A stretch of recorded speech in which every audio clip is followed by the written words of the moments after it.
She was beaten every day for being too sick to work. Beaten until a lonely cowboy, a man with ghosts in his eyes, decided he'd seen enough. The wind howled outside the Dust Lantern saloon, a bitter, lonely sound that rattled the warped wooden walls. Inside, it stank of cheap whiskey, sweat, and desperation. Laughter, brittle and sharp, cut through the clunky tune of a half-broken piano. It was just another Tuesday in Dead Rock, Montana, a town that God had clearly forgotten. In a back corner, a man slammed his fist on a sticky table, his face flushed with rot gut and rage. "Where the hell is she?" he barked, shoving his chair back. "I paid my silver an hour ago." Miss Geneva, the madam of this sorry establishment, glided over, her smile as cracked as her painted face. "She'll be right out, sugar. Just getting herself pretty for you." "She's late," he snapped. "Always some excuse with that one. Sick, tired, dizzy. Hell, what did I pay for? A prayer meeting." Behind a stained velvet curtain, Clara stood trembling. Her hand was pressed to her chest, trying to still the frantic flutter in her ribs, trying to stop the cough before it started. Just minutes ago, she'd coughed blood into a rag, a bright, terrifying crimson that seemed to suck the very light from the room. Her shift clung to her skin, damp with a cold sweat that had nothing to do with the chill seeping up through the floorboards. "You go out there or I'll drag you by the hair," Miss Geneva hissed, her voice like smoke and gravel. She'd appeared behind Clara like a bad omen. "You think these men pay to watch you faint? You're lucky I still feed you." "I can't tonight," Clara whispered, her voice barely a breath. "I just need—" A slap cracked through the tiny room like gunfire. Clara reeled, her hand flying to her cheek, the sting of it a familiar burn. She grabbed the edge of a vanity to keep from falling, the world tilting violently. Geneva sneered, her eyes as cold and dead as a winter river. "Then maybe you ain't worth feeding anymore." Out in the main room, the shouting got louder. The angry customer threw his glass against the wall, and the sound of shattering glass made everyone jump. But one man didn't. He sat near the hearth, nursing a bottle of rye, watching everything from beneath the shadow of his hat. His name was Eli McCrae.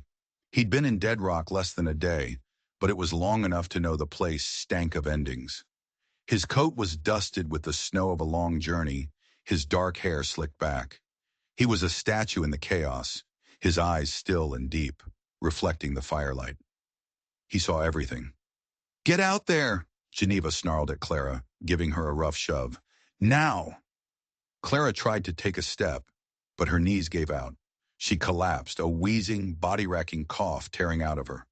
The room spun into a blur of lantern light and leering faces. She heard distant laughter, then the heavy stomp of boots, then another blow as Geneva kicked her in the ribs. The curtain was yanked back with a savage rip. "You lazy little—" And that's when the statue moved. No one saw Eli rise. He was just suddenly there, a silent wall between the madam and the girl on the floor. His voice was low, calm, but it cut through the noise of the saloon like a freshly sharpened knife. "You plan to kill her in front of everyone?" Geneva blinked, caught off guard. "Excuse me? This ain't your business, a stranger." Eli glanced down at Clara, who lay half-conscious, a trickle of blood at her temple. Then he looked back at Geneva, his eyes locking onto hers. They weren't angry. They were worse. They were empty. "I said," he repeated, his voice even colder now, "are you planning to kill her?" The saloon fell dead silent. Even the drunk at the bar froze, his glass halfway to his lips. The piano player's hands hovered over the keys. Geneva scoffed, trying to regain her footing. "She's mine. My property." "She is now," Eli said. Without another word, he reached into his coat, but he didn't pull out a gun. He pulled out a thick wad of bills, worn and creased from a long road, and tossed it onto the bar. It landed with a soft, heavy thud that echoed in the silence. "That cover her debts?" Geneva stared at the money, her eyes wide with greed and confusion. You're buying her?" "I'm taking her," he corrected. He turned, bent down, and lifted Clara into his arms as if she weighed nothing at all.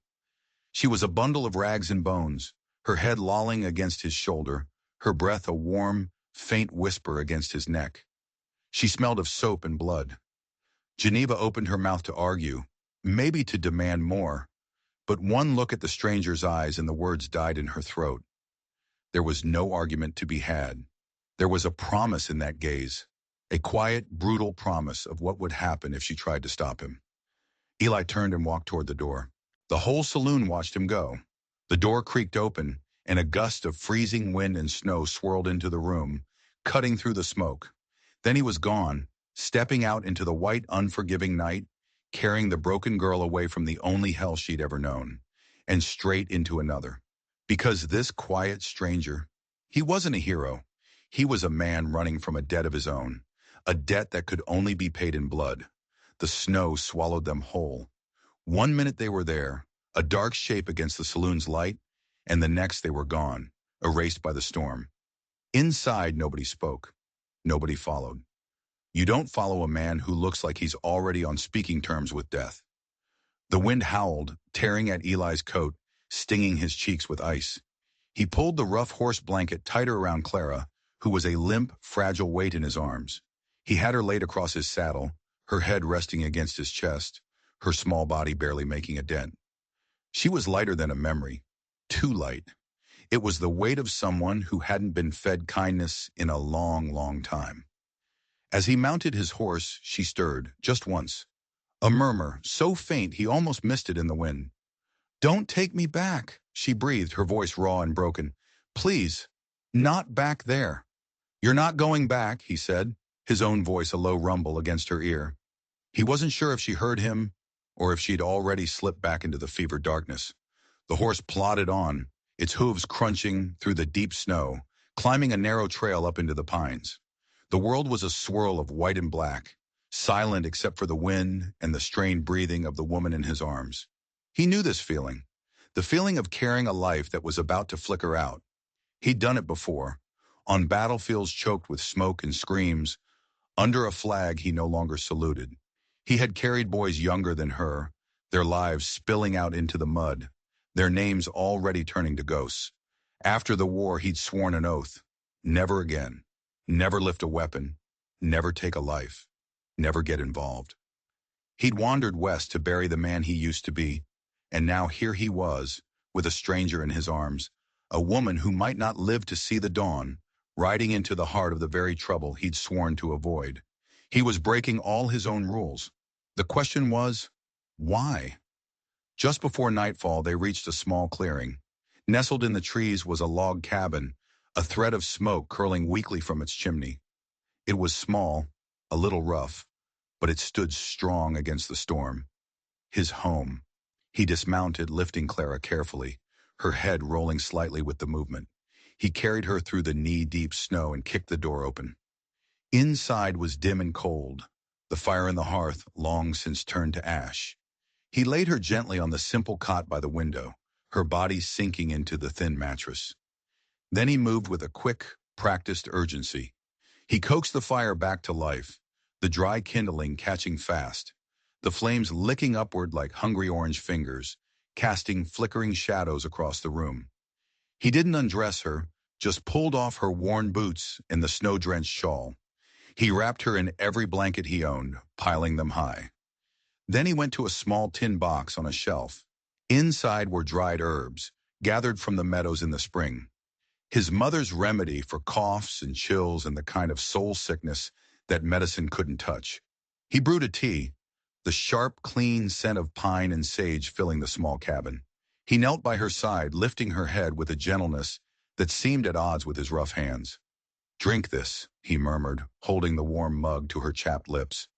Her eyes fluttered open for a second, glazed with fever, lost. But she drank, just a sip. Then her eyes closed again, and she drifted away. He sat in a chair by the fire, watching her. He watched the slow rise and fall of her chest under the mountain of blankets. He watched the firelight play on her pale face, softening the sharp lines of pain. He listened to the wind battering the cabin walls, and he thought about the promises he had broken tonight. She didn't know his past. She didn't know the name of the man who had died because of him, the man whose face he saw every time he closed his eyes. She just knew that when Geneva's hand was raised to strike, his had been there to stop it. For tonight, maybe that was enough. But as he sat there, in the quiet of the storm, he reached into his coat and pulled out a small, tarnished silver locket. He held it tight in his palm, the metal cool against his skin. He opened it. Inside wasn't a picture of a woman. It was a faded, tiny photograph of a smiling young man, a man with Clara's eyes. And suddenly, this wasn't a rescue anymore. It was a reckoning. Clara woke to the smell of wood smoke and pine and the soft crackle of a healthy fire. For a moment, she didn't know where she was. The ceiling was low, made of dark, heavy logs. The air was clean. It didn't smell of stale beer and regret. She tried to sit up, and a sharp pain shot through her ribs, making her gasp. Her whole body felt like one big, tender bruise. Panic flared in her chest, cold and sharp. Had she been sold? Taken somewhere even worse than the dust lantern? Easy now. The voice was low and calm, coming from across the room. She turned her head, her heart hammering against her ribs. A man sat near the fire, his back straight, his hands busy carving a small piece of wood. It was him, the stranger. His black coat was slung over the back of the chair, his boots drying by the hearth. He didn't look at her, but he must have heard her gasp. "You're safe," he said.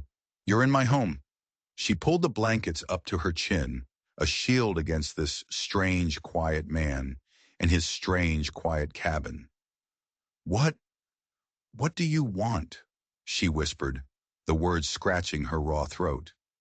He finally looked up, and his eyes were the color of a stormy sky, deep, unreadable, and holding secrets she couldn't begin to guess. "Nothing," he said, and his directness was more unsettling than a threat. "Not your thanks. Not your story. Just for you to rest. You can stay until you're strong enough to leave." That scared her more than anything. In her world, men always wanted something. A man who wanted nothing was a man you couldn't predict. A man you couldn't bargain with. She lay back down, her eyes never leaving him, watching the way the knife moved in his hands, slow and steady. The next few days passed in a blur of sleep, feverish dreams and silence. Outside, the snow fell in thick, endless curtains, turning the world into a smudge of white. Inside, the fire never went out. Eli was a constant, silent presence. He chopped wood, mended a leak in the roof, boiled water. He never hovered, never pried. Each morning, she'd wake to find a bowl of soup on a stool by her bed, sometimes thick with potatoes and carrots, sometimes a thin broth with the herbs he'd brewed. It was always warm. He'd find the blankets she kicked off in her fever dreams and fold them neatly at the foot of her cot. He never asked a single question, and he never, ever touched her. On the third day, the fever broke. She sat up, feeling weak but clear-headed for the first time in what felt like a lifetime. She watched him through the window as he chopped wood, the rhythmic thwack of the axe a steady heartbeat in the silent forest. His sleeves were rolled up, and she saw the hard muscle in his forearms, the way he moved with a grim, practiced efficiency. He moved like a man who knew how to survive. When he came back inside, stamping the snow from his boots, he gave her a short nod. "You're upright." "It still hurts to breathe," she said. He shrugged, adding a log to the fire. "Healing always does." Later that day, she finally found the strength to stand, to shuffle across the cabin floor. Her eyes landed on a small shelf above the hearth. There was a single photograph in a simple hand-carved frame. It showed a woman with a bright, beautiful smile, her hair piled high. Beside her stood a younger version of Eli. He wasn't smiling, but there was a softness in his eyes she hadn't seen before. Clara reached out, her fingers tracing the edge of the frame. "Your wife?" she asked softly. Eli, who was stirring a pot over the fire, went still. The gentle rhythm of the spoon against the iron stopped. "She was," he said, his voice flat. Just 2 words, but they held a world of loss. "I'm sorry," Clara whispered. He gave another one of his short, sharp nods and said nothing more. The conversation was over. That night, as she lay in the cot, Clara stared at the firelight dancing on the log walls. She didn't know why this man had saved her. She didn't know the story of the woman in the photograph. She didn't know anything about him, really. But as the wind howled outside, a fierce and lonely sound, she realized something profound. For the first time in years, she wasn't afraid. She wasn't waiting for a door to open, with a man on the other side, demanding something she didn't have the strength to give. There was only the fire, the soup, the silence, and the strange, sad man who asked for nothing. But she couldn't shake a feeling, a deep, unsettling feeling that this peace was fragile, that the storm outside was nothing compared to the storm he was hiding inside. And then she saw it. Tucked away in the corner, almost hidden in the shadows, was a heavy iron-bound chest. It was locked, not just with a simple latch, but with a thick, formidable padlock. A chest meant to keep something in, or perhaps to keep the world out. And on the lid, so faint she almost missed it, was a single initial carved into the wood. It wasn't an E for Eli, it was a D. The weeks bled into one another, marked by the slow melting of the snow. Clara's strength returned, not in a rush, but in small, quiet victories. The day she could walk to the woodpile without her legs trembling. The day she brushed the horse, feeling the big animal's warmth against her hands. The day she laughed, a rusty, unfamiliar sound, at a squirrel that was trying to steal a pine cone from the porch. Eli noticed all of it. He never said anything, but she'd catch him watching her, a flicker of something unreadable in his eyes before he'd look away. He started to show her the rhythms of his life, how to stack wood so it dried just right, how to read the clouds to know if more snow was coming. They fell into a comfortable routine, a shared silence that was no longer awkward. One morning they sat on the porch, bundled in wool blankets, drinking coffee as the sun rose over the frosted valley. "I never liked coffee before," she said, cradling the warm mug. Eli glanced at her, a hint of a smile touching his lips for the first time. "You still don't. You just like being warm." She smirked back. "Maybe." It was the closest they'd come to a normal conversation. A few days later, while she was mending a tear in her old shawl, she decided to offer a piece of her own story. "My husband's name was David," she said, her voice quiet, her eyes fixed on her needlework. "He worked the mines over near Elkhorn. A gas leak, they said. Probably didn't feel a thing." She paused, the needle still for a moment. "I never believed that." Eli didn't say anything. He just sat there, whittling, letting her words hang in the air. "After he was gone," she continued, her voice getting smaller, "there was no money, no family. A man I owed for rent. He told me about Miss Geneva's place, said I could earn good money. I didn't understand what kind of place it was until the door locked behind me." She finally looked up at him. "I used to think getting sick was a mercy, a way out." Eli stopped carving. He put the piece of wood and his knife down carefully. He looked at her, really looked at her, and his gaze was steady and clear. "That's not mercy," he said, his voice low and firm. "Surviving is." From that day on, something changed. The wall between them, the one built of his secrets and her pain, began to crumble. They talked more. She told him about David, about his easy laugh and the way he dreamed of buying a small plot of land. He listened, always listened, but he never spoke of his own past. The woman in the picture remained a ghost. The locked chest in the corner remained locked, but the tension was still there, a low hum beneath the surface of their quiet life. It came out in small moments, the way his hand would clench when a branch snapped too loudly in the woods, the way he would sometimes stare off into the distance, his eyes seeing something far beyond the snow-covered pines. He was a man holding a terrible secret at bay. And then one night, she woke up from a nightmare, gasping for air, the phantom feeling of Geneva's fist still fresh. Eli was across the room in an instant, but he didn't touch her. "Just a dream," he said, his voice a low anchor in the dark. "You're safe here." "Are we?" she whispered, her voice trembling. "Are you?" He didn't answer. He just stood there in the shadows, a silhouette against the dying embers of the fire.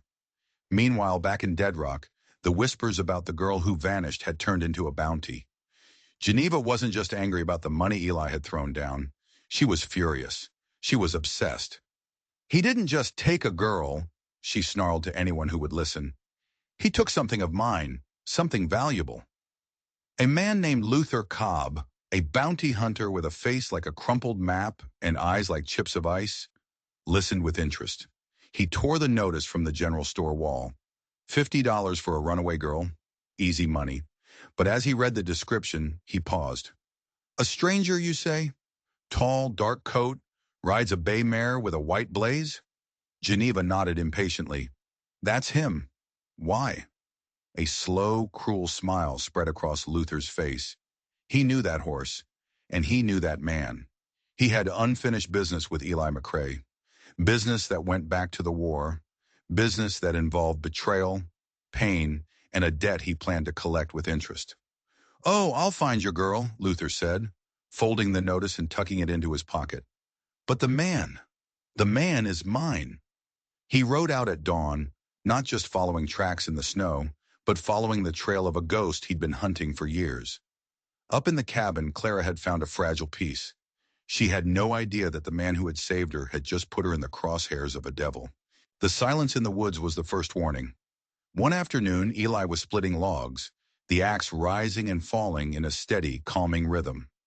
Clara was inside, humming softly to herself, a sound he was just getting used to. And then he felt it, a change in the air. The birds had gone quiet. The squirrels had vanished. It was the kind of deep, listening silence that comes before an attack. The kind of silence he remembered from the war. His eyes scanned the tree line. Nothing. But he knew. Someone was out there. Watching. He set the axe down, his hand instinctively going to his side, where a pistol used to hang. An old habit, a ghost of emotion. He went inside, his face a grim mask. Clara looked up from the stew she was stirring, her smile fading when she saw his expression. What is it? Shutter the windows, he said, his voice low and tight. He moved to the door, barring it. Then he walked over to the dark corner of the cabin, to the heavy, iron-bound chest. The one with the initial D carved on the lid. The one she had never seen him open. He knelt, pulled a key from around his neck, and unlocked the padlock. The lid creaked open. Clara watched, her heart starting to pound. She expected to see guns, a rifle, maybe pistols, something a man on the run would keep. But that wasn't what he pulled out. He pulled out a stack of letters, tied with a faded blue ribbon.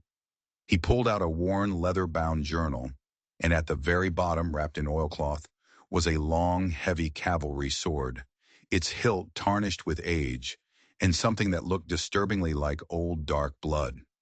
He didn't touch the sword. He opened the journal. "Who are you?" Clara whispered, her voice trembling. Eli didn't look at her. He was staring at a page in the journal, his face pale. "I'm the man who was supposed to protect your husband," he said, his voice hollow. "And I'm the man who led him to his death." The room spun. Clara gripped the back of a chair to steady herself. "David! You knew David?" "He served under my command," Eli said, finally looking up. His eyes were filled with a pain so deep it was bottomless. The mine collapse. It wasn't a gas leak, Clara. It was an ambush. And it was my fault. I made the wrong call. I got scared. And David died pulling me out of the rubble. It was all a lie. The rescue, the quiet kindness, the safety she thought she'd found. It was all built on a foundation of guilt. He wasn't saving her. He was trying to save himself from the ghost of her dead husband. "You've been lying to me this whole time," she choked out, tears of betrayal stinging her eyes. "I came to Dead Rock to find you," he admitted, his voice cracking, "to tell you the truth, to give you this." He held out the journal. It was his. He wanted you to have it. "I never expected to find you there, at Geneva's." Before she could respond, before she could even process the world-shattering revelation, there was a loud, confident knock on the bar door. A voice called out, a voice full of smug satisfaction. "McRae, I know you're in there. You've got something that belongs to me, and I ain't talking about the girl." Eli's head snapped up, his face a mixture of shock and pure, unadulterated fear. He recognized that voice. It was a voice from his nightmares, the voice of Luther Cobb, the prison guard, the torturer, the man he thought he'd left behind in the flames of the war. And Clara realized the horrifying truth. The man outside wasn't here for a bounty, and the man inside wasn't a savior. She was trapped between a man haunted by the dead and a man who had come to collect. The world had shrunk to the size of this small cabin, and the air was thick with lies. Eli looked from Clara's betrayed face to the barred door, the journal still in his hand. Everything was coming apart. "Who is that?" Clara demanded, her voice shaking with a fury born of heartbreak. "He's the devil I ran from," Eli whispered. Then he looked at the cavalry sword, still lying in the open chest. He had sworn an oath never to lift a weapon again. But Luther Cobb wasn't just any man. He was the architect of Eli's deepest shame, the one person who knew the full, ugly truth of what happened on the battlefield. Outside, Luther laughed, a low, chilling sound. "Time's up, Eli. I know you're in there. And I know what you did. I know all about the gold." "Gold?" Clara stared at Eli, a new wave of confusion and suspicion washing over her. "What gold?" Eli's face went white. Luther wasn't just here for revenge. He was here for something else entirely. Something David had found in that mine. Something David had died for. And whatever it was, Eli knew about it. He had known all along. The silence in the cabin was a living thing, heavy and suffocating. Clara stared at Eli, her mind reeling. David, the mine, a lie, a journal. And now, gold? Every truth she thought she knew had been a carefully constructed deception. "What gold?" she asked again, her voice dangerously quiet. Eli flinched, as if her words were a physical blow. "It wasn't supposed to be like this," he stammered, running a hand through his hair. "David, he found a vein of quartz in that mine, shot through with gold. Not a company claim. It was his, ours, a secret, enough to start over, for both our families." He opened David's journal and pointed to a crudely drawn map inside. He recorded it all here, the location, the claim markers. He was going to file it, legally, but someone found out. "Geneva," Clara breathed, the pieces starting to click into place with sickening clarity. Geneva wasn't just a madam. Dead Rock was a company town, and the mining company owned everything. A secret gold claim would have been a direct threat to their power. Geneva was their enforcer. "She had him killed." "I think so," Eli admitted, his voice ragged. "And she must think this journal, the map, is still out there. She thinks you have it. That's why Geneva was so obsessed. It wasn't about a runaway girl. It was about a fortune. And Geneva had sent the one man on earth who held a personal grudge against Eli to retrieve it." Outside, Luther kicked the door, the wood groaning in protest. "I'm losing my patience, McCrae. You owe me. You left me for dead in that fire. You think I forgot?" So that was it, the source of the feud, a battlefield betrayal. Eli looked at Clara, his eyes pleading. "When the prison camp was liberated, there was chaos, fire everywhere. Cobb was trapped under a burning beam. He begged me to help him. I walked away. I left him to die." Clara felt a chill run down her spine. The quiet, gentle man who brewed her tea and folded her blankets had left another man to burn alive. She was living with a stranger, a man capable of a coldness she couldn't comprehend. "So you came here for the gold," she said, her voice flat, devoid of emotion. "You saw me in that saloon, David's wife, and you thought I was your ticket to a fortune. You didn't save me. You used me." "No!" Eli insisted, taking a step toward her. "At first, maybe, it was about the gold, about what David and I planned. But then I saw you, what they were doing to you, and it all changed. I couldn't. It wasn't about the money anymore. It became about him, about doing right by his memory." Another thunderous kick at the door. "Last chance, Eli." Eli's eyes darted to the sword in the chest. His hands were trembling. He had two devils to face, the one outside the door and the one inside his own head. "Shoot him," Clara said suddenly, her voice hard as steel.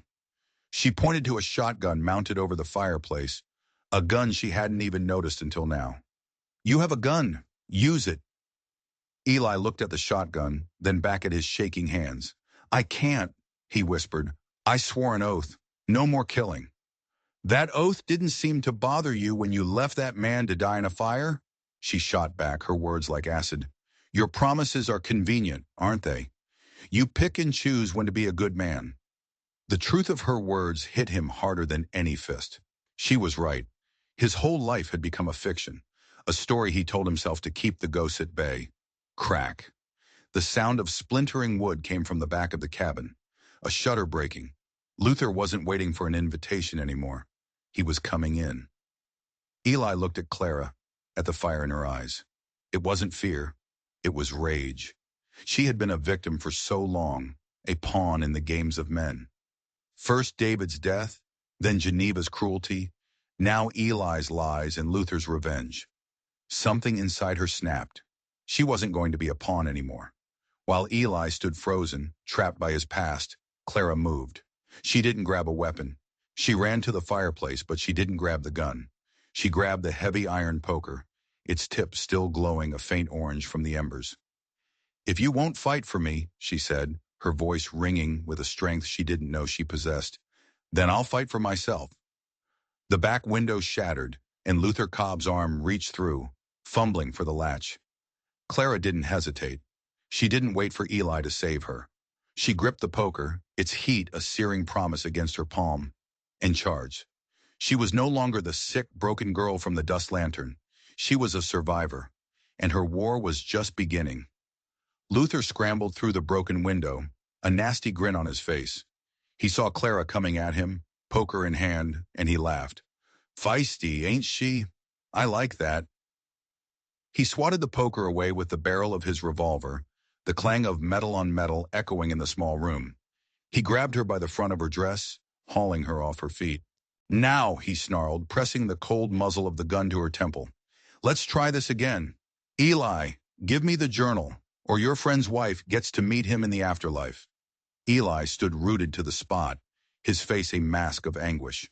The sight of Clara with a gun to her head, the smell of gunpowder, the smug look on Luther's face, it all came rushing back. The prison camp, the fire, the screams. His body was there in the cabin, but his mind was 1,000 miles and 10 years away, trapped in the war. "He's not going to do it," Luther taunted, his eyes fixed on Eli's paralyzed form. "He's a coward, always has been. He'll let you die, just like he let his friend die, just like he left me to die." But he was wrong about one thing.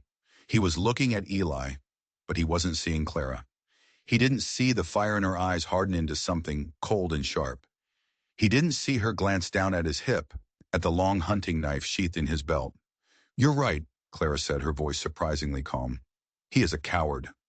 The words sliced through Eli's trance. He looked at Clara, and what he saw wasn't fear. It was disappointment. It was contempt. And that broke him. With a speed that defied her frail appearance, Clara drove her knee up hard into Luther's groin. He roared in pain, his grip loosening for just a fraction of a second. It was all she needed.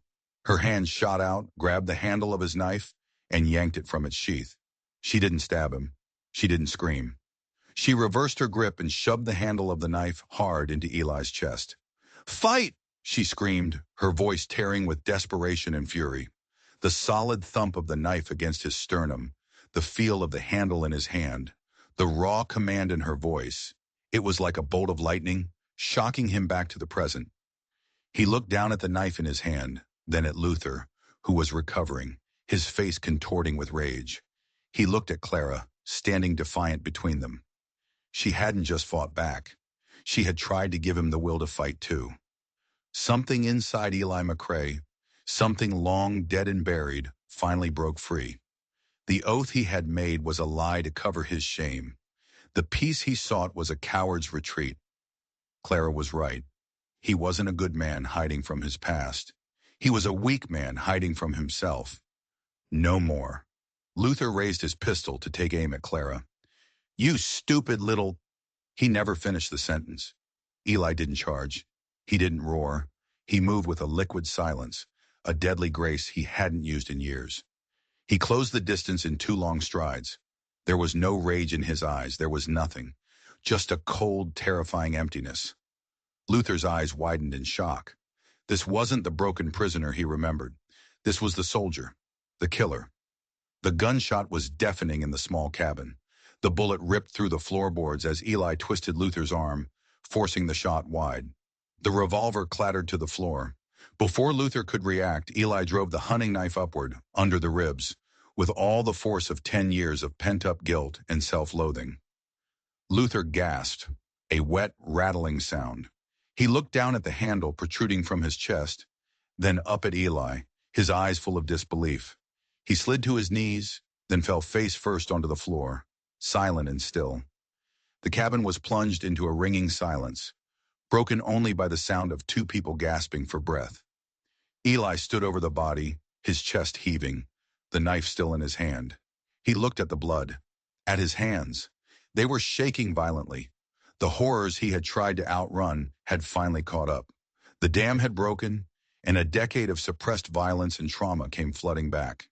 He dropped the knife as if it were burning him. He stumbled backward, away from the body, away from Clara, until his back hit the far wall. He slid down to the floor, wrapping his arms around his knees, and began to shake. A low, guttural sound escaped his lips, a sound of pure agony. He wasn't a soldier anymore. He wasn't a hero. He was just a man, completely and utterly broken by what he had just done. Clara watched him, her own fear momentarily forgotten. He had killed for her. He had broken his most sacred vow to save her life. But in doing so, he had unleashed the very monster he had been trying to keep caged. She walked over, not to the body, but to him. She knelt in front of him, among the splinters of the broken window and the smell of death. She reached out a trembling hand and placed it on his shoulder. "Eli," she whispered. He didn't respond. His eyes were wide, staring at nothing, lost in a memory of fire and blood. He had saved her from Luther Cobb, but who was going to save him from himself? The body lay on the floor between them, a grim testament to the violence that had shattered their fragile peace. For a long moment, neither of them moved. Eli was lost in his waking nightmare, and Clara was watching the man who had saved her life completely unravel. The smell of blood was thick in the air. This, she realized, was the true cost of survival. It wasn't just about healing your own wounds. It was about witnessing the wounds of others. Slowly, deliberately, Clara stood up. She walked over to the water bucket, dipped a rag in the icy water, and walked back to Eli. She knelt down again and gently began to wipe the blood spatter from his face, from his hands. Her touch was steady, firm, an anchor. He flinched at first, but she didn't stop. "It's over," she said, her voice soft but unwavering. "He's gone. Look at me, Eli." His eyes, wild and unfocused, slowly found hers. He saw no fear in them, no disgust. He saw a reflection of his own pain, a deep and quiet understanding. "I killed him," he whispered, his voice broken. "You saved me," she corrected. "There's a difference." She helped him to his feet, his body trembling, his movements stiff and uncoordinated, like a puppet with its strings cut. She led him to the chair by the fire and pushed him gently into it. She threw another log on the embers, and the flames leaped up, chasing the darkest shadows from the corners of the room. They didn't speak of the body, not yet. They both knew what had to be done, but the moment was too fragile. Instead, she took David's journal, which had fallen to the floor during the struggle, and placed it in his lap. "This is not your story to finish," she said. "It's mine." And in that moment, the dynamic between them shifted forever. She was no longer the victim he was atoning for. He was no longer the reluctant savior. They were two broken people, bound together by a violent secret, left to figure out how to build a future on a foundation of ghosts and blood. They buried Luther Cobb at dawn in a shallow grave deep in the pines where the snow was thinnest. It was a silent, grim task. With every shovelful of frozen earth, Eli seemed to bury a piece of his old self, the man who ran from his past. And with every rock she placed on the makeshift grave, Clara felt she was burying the weak, helpless woman she used to be. When they were done, they stood in the cold morning air, their breath misting in front of them. "Geneva will send more men," Eli said, his voice flat. "She won't stop until she has that journal." "So we run," Clara stated. It wasn't a question. Eli shook his head. He looked back toward the cabin, then at her. A new resolve was hardening in his eyes, chasing away the last of the haunted look. "No, I've been running for 10 years. It led me right back here. We're not running. We're going back. Clara stared at him. Back? Back to Dead Rock? They'll kill us. They'll try, he agreed. But they think they're hunting a broken girl and a coward. They're wrong. David didn't die so a woman like Geneva could get rich. He died trying to build a life for you. That gold, it's your inheritance, not mine. We're going back to claim it. It was the craziest plan she had ever heard. It was suicide. Walking back into the viper's nest, armed with nothing but a secret map and a shared history of violence. But as she looked at Eli, she saw that the man who had been broken the night before was gone. In his place was someone else, someone dangerous, someone who had finally chosen a side. His side, her side. What's the plan? She asked. A slow, grim smile touched Eli's lips. It was the first time she had ever seen him smile with his whole face. Geneva wants a map, he said. We'll give her one, just not the one she's expecting. He explained it on the walk back to the cabin. The plan was audacious, reckless, and brilliant. It relied on trickery, courage, and the one thing Geneva would never see coming. The two of them, working together. They weren't going back as victims. They were going back as hunters. That night, they didn't sleep in separate beds. The cabin felt too big, too empty. She found him sitting by the fire, staring into the flames, the cavalry sword across his lap. He was cleaning it, polishing the tarnished steel until it gleamed. She sat down beside him, not speaking, just sharing the silence. After a long time, he spoke. My wife's name was Sarah, he said, his voice quiet. She died of a fever while I was away at the war. I got the letter 3 months too late. I never even got to say goodbye. She and David's wife, your mother, they were cousins. That's how David and I met. Clara's breath hitched. Another secret, another connection. I didn't just fail David, Eli confessed. I failed her. I ran west to escape it all, but all I did was carry my ghost with me. He looked at her, his eyes clear and direct in the firelight. Until you. You're the first thing in 10 years that's been more real than them. He leaned in, his movement slow, giving her every chance to pull away. He rested his forehead against hers, the cool steel of the sword resting against their knees. It was not a kiss of passion, but of something far deeper, a promise, an alliance. Let's go get your future back, he whispered. They rode into Dead Rock 2 days later, not under the cover of darkness, but in the middle of the afternoon. They didn't sneak. They rode right down the middle of the muddy main street, Eli on his bay mare, and Clara beside him on the horse that had belonged to Luther Cobb. Heads turned, jaws dropped. People stopped in the street to stare at the dead girl walking, looking stronger and fiercer than they had ever seen her, riding alongside the quiet stranger who had spirited her away. They didn't stop until they were right in front of the Dust Lantern Saloon. Eli dismounted and helped Clara down. He didn't have a gun on his hip, but strapped to his back, in plain sight for all to see, was the gleaming, polished cavalry sword. He kicked open the saloon doors and walked in, Clara right beside him. The place went silent. Geneva was at the bar, and her face went from shock to a triumphant sneer. Well, well, she hissed. Look what the cat dragged in, and it brought its little mouse back with it. Eli ignored her. He walked to the center of the room, David's journal in his hand. He held it up. You've been looking for this, he said, his voice ringing through the silent room. You murdered David Taylor for it, and you sent a man to die for it. Geneva laughed. I don't know what you're talking about, but since you were kind enough to bring my property back, I'll take that as payment. 2 burly men who worked for her started to move forward from the corners of the room. It's over, Geneva, Clara said, her voice clear and strong. We know about the gold. At the word gold, a greedy flicker appeared in Geneva's eyes. So, the little mouse has a roar after all. That journal is useless without a guide. The mine is a maze. Then it's a good thing you have one, Eli said calmly. Me, I'll take you to the gold. But Clara goes free, with a horse, supplies, and enough money to get wherever she's going.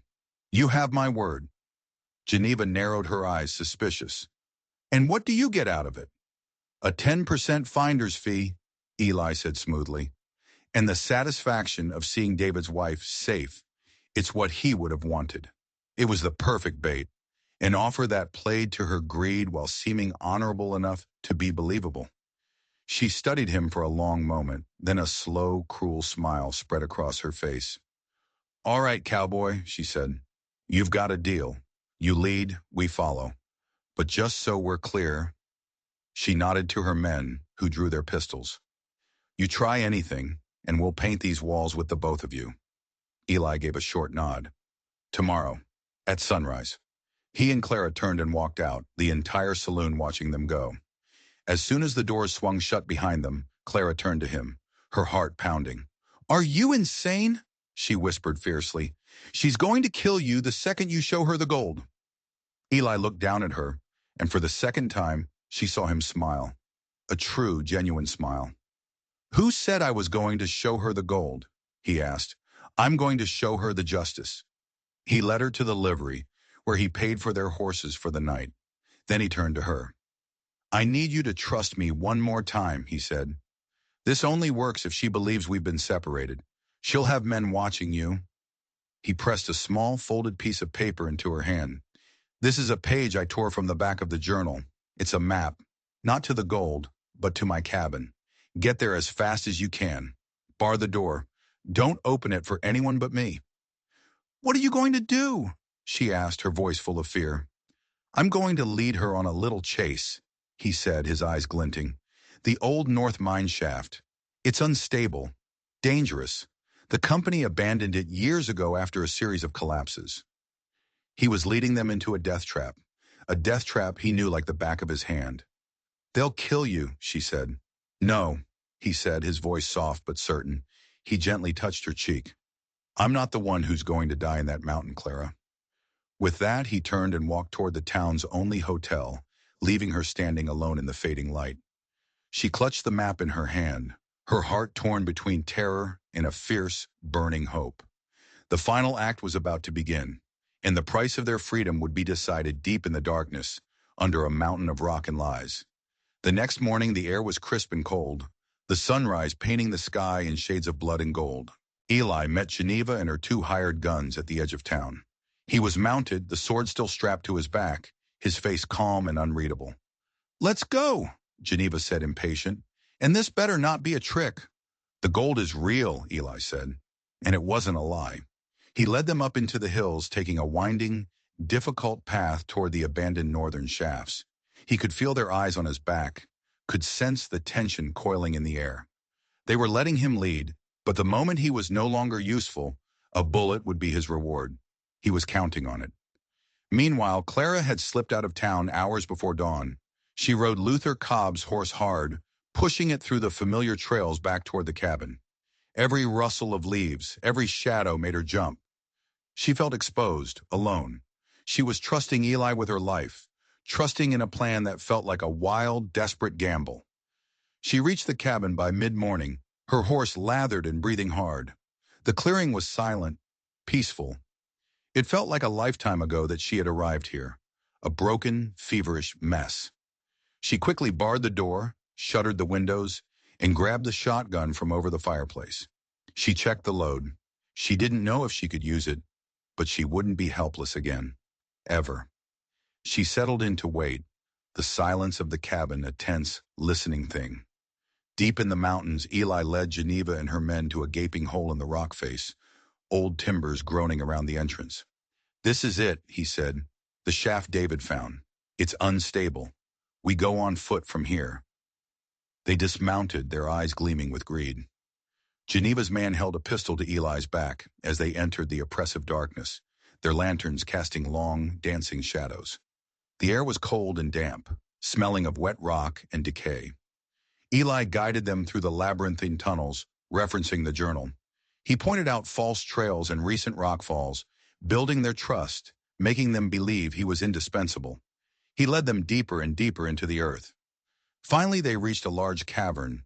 A thick wooden beam, straining under the weight of the mountain, was wedged across the only exit.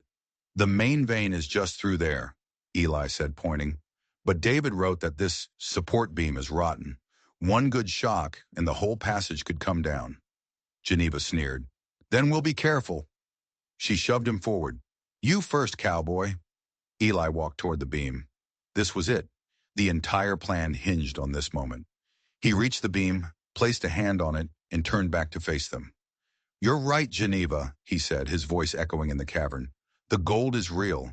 David found it, but he also found something else. He tapped the journal. He found proof that you've been smuggling company gold out through these old tunnels for years. He was going to expose you. That's why you had him killed. Geneva's face hardened. You're clever. Too clever. She raised her pistol. Doesn't matter now. You're all dead. You're right, Eli said calmly. David is dead, and so is Luther Cobb. The two hired guns exchanged a nervous glance. But this journal isn't a map to the gold, Eli continued, his voice dropping. It's a confession. David wrote down everything, your name, the smuggling routes, the dates, and I sent a copy of it with a friend to the U.S. Marshal in Helena this morning. They're probably writing for Deadrock right now. It was a bluff, a spectacular life-or-death lie.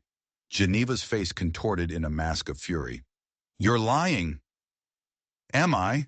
Eli asked. He looked past her, toward the tunnel entrance. Listen.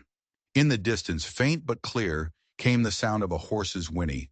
It was Clara. Following the last part of his instructions, she had ridden to a ridge overlooking the mine entrance and let out a sharp whistle, making the horse call out. It was a simple trick, but in the tense silence of the mine, it sounded like an entire posse arriving. Panic flared in the eyes of Geneva's men. They were smugglers and thugs, not fighters who would stand against a marshal. They looked at Geneva, then at the unstable tunnel. That momentary distraction was all Eli needed. He slammed his shoulder into the rotting support beam with all his strength. There was a sickening crack, and the beam splintered. Dust rained down from the ceiling. He's bringing it down, one of the men yelled, turning to run. Eli didn't wait.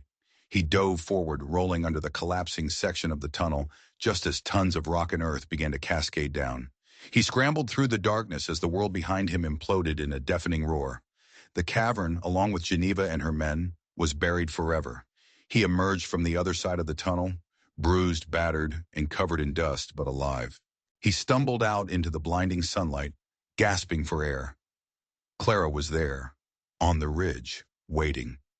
She saw him emerge, a lone figure against the mountain, and she let out a cry of relief. She rode down to meet him. He looked up as she approached, his face streaked with dirt, a wide, weary grin spreading across his face. She slid off the horse and ran to him, throwing her arms around him. He held her tight, the weight of the last 10 years, the weight of the mountain, finally lifted from his shoulders. It's over, he breathed into her hair. It's finally over. They didn't go back to Deadrock. They didn't need to. They rode away from the mountain, away from the town, away from the ghosts that had haunted them. They found a quiet valley, green and full of life, and with the few gold coins Eli had taken from David's secret stash long ago, they bought a small piece of land. They built a new cabin, one with big windows to let in the light, one without any locked chests or dark corners. One evening as the sun set, painting the sky in brilliant colors, Eli took her hand. He pressed something small and metal into her palm. It was a ring, simple and unadorned, forged from a single gold coin. David's gold. Her gold. Clara, he said, his voice thick with emotion, I spent my whole life running from who I was. And then I found you. You didn't just save my life. You gave me a new one worth living. Tears streamed down her face as he slid the ring onto her finger. I thought I was ruined, she whispered. I thought my story was over, but it was just the beginning. They weren't perfect. They were scarred, bruised, and had seen the worst of what people could do to each other, but they had survived, together. They had faced down their devils in the dark, under the weight of a mountain, and had walked out into the sun. This wasn't just a story about a rescue. It was a story about two people who, in saving each other, finally managed to save themselves. A story that proves that even after the longest, coldest winter, spring will always come. If this story reminded you that our deepest scars can be a map to our greatest strength, and that true redemption is never found by running away, but by turning to face the darkness, then do us a favor. Hit that like button and subscribe to our channel for more tales of grit, grace, and justice from the heart of the Old West.